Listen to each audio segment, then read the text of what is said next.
ಶುಭಾಶಯಗಳು. ನನ್ನ ಹೆಸರು ರಿತಿಕೇಶ್ ಹಿರೇಮಠ್ರಿ.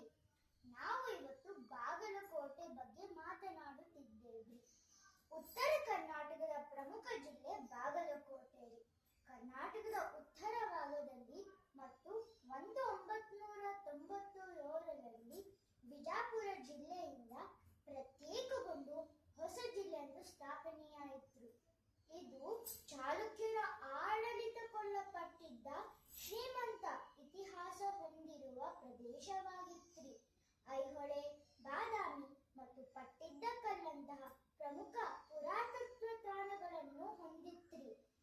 ಜೋಳದ ರೊಟ್ಟಿ, ಎಣ್ಣೆಕಾಯಿ ಪಲ್ಯ ಮತ್ತು ಶೇಂಗಾ ಹೋಳಿಗೆ ಬಾಗಲಕೋಟೆಯ ಪ್ರಧಾನ ಆಹಾರವಾಗಿತ್ತು. ನಾನು ಉಟ್ಟುಕೊಂಡಿರುವ ಸೀರೆ ಬಾಗಲಕೋಟೆ